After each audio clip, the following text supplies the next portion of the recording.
नमस्कार, आदाब, सत श्री अकाल, अस्सलाम वालेकुम वरहमतुल्लाहि वबरकातुह। मैं हूं मोहम्मद अहमद और आप देख रहे हैं वतन समाचार। प्रधानमंत्री नरेंद्र मोदी ने सत्ता में आने के बाद 2014 में इस बात का दावा किया था, सबका साथ और सबका विकास। और 2019 में सत्ता में आने के बाद एक नया नारा दिया, सबका साथ, सबका विकास और सबका विश्वास। इन नारों के बीच आइए हम जायजा लेते हैं कि खुद मोदी सरकार के आंकड़े इन नारों पर कितना खरा उतर रहे हैं। ये खबर बिहार से संबंधित है खास तौर से, और जो लोग इस बात का दावा एक लंबे समय से करते आ रहे हैं कि बिहार एक ऐसा राज्य है जो भारत में सबसे ज्यादा आईएएस, आईपीएस और आईएफएस यानी ब्यूरोक्रेट्स की एक बड़ी संख्या देता है, लेकिन आंकड़े ये बताते हैं कि बिहार भारत में सबसे ज्यादा पिछड़ा हुआ राज्य है। और बड़ी बात यह है कि ये वो राज्य है जहां लगभग पिछले 15 सालों से भी ज्यादा लंबे समय से भारतीय जनता पार्टी के सहयोग से नीतीश कुमार के नेतृत्व वाली सरकार चल रही है, जिसके बारे में ये कहा जाता है सुशासन बाबू। नीतीश कुमार को लेकर के ये भी कहा जाता है कि वो पढ़ाई पर काफी फोकस करते हैं, एजुकेशन के साथ साथ हेल्थ और दूसरी चीजों पर, लेकिन आंकड़े कुछ और ही कह रहे हैं। आंकड़े ये बता रहे हैं कि बिहार मल्टी डायमेंशनल गुर्बत का शिकार है, यानी चाहे वो तालीमी एतबार से हो, समाजी एतबार से हो, मुआशी एतबार से हो, आर्थिक एतबार से हो, हर एतबार से बिहार सबसे ज्यादा पिछड़ा हुआ राज्य, पिछड़ा हुआ सूबा है। नीति आयोग के आंकड़ों के अनुसार बिहार में 51.91% यानी बिहार की आधी से ज्यादा आबादी गुर्बत की शिकार है। अब आप तसव्वुर कीजिए, सबका साथ, सबका विकास और सबका विश्वास।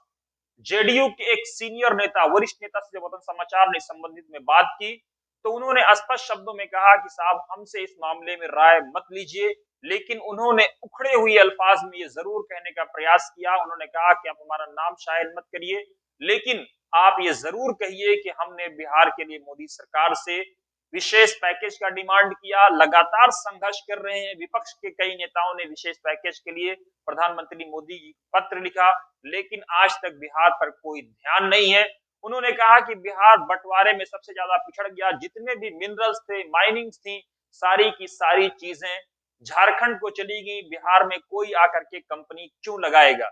लेकिन झारखंड की भी सूरत हाल, जहां भारतीय जनता पार्टी एक लंबे समय से सत्ता में रही है, अभी हाल फिलहाल ही में चंद साल पहले जेएमएम के नेतृत्व वाली कांग्रेस और कई दलों के गठबंधन की सरकार चल रही है, लेकिन वो राज्य भी जहां बीजेपी लंबे समय से सत्ता में रही है बहुत बेहतर हालत में नहीं है। आंकड़े खुद नीति आयोग के आंकड़े ये बता रहे हैं कि 42.16 यानी 42% से ज्यादा झारखंड की आबादी गुर्बत की शिकार है, जबकि झारखंड एक आदिवासी राज्य है। झारखंड के लोगों की ये डिमांड है, जल, जंगल और जमीन पर उनका अधिकार होना चाहिए।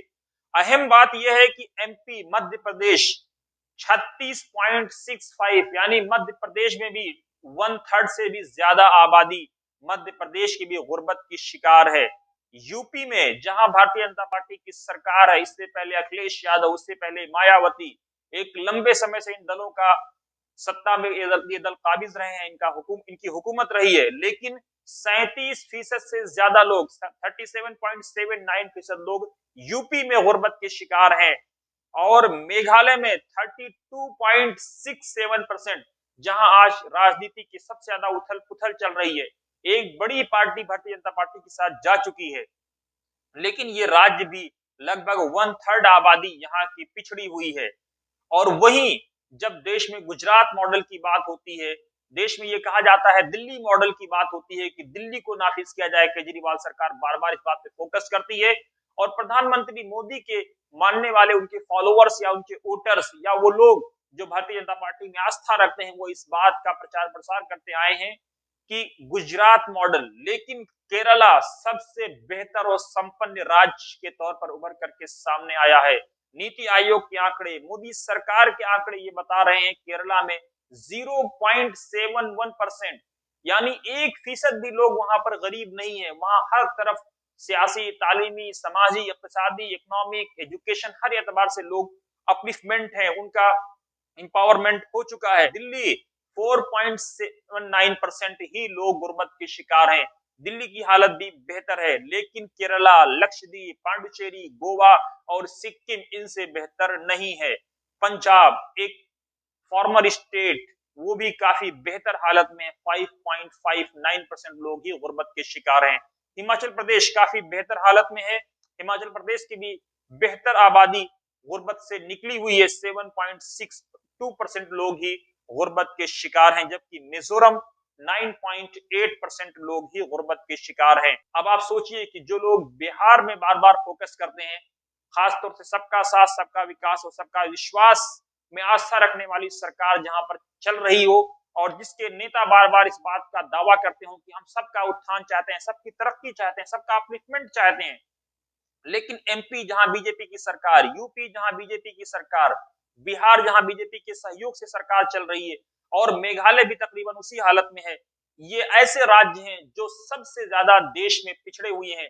माना यह जा रहा है कि जो काउ बेल्ट है, यूपी बिहार इस तरह के स्टेट बैकवर्ड हैं, काफी पिछड़े हुए हैं, क्योंकि यहाँ राजनीति धर्म के एतबार से होती है।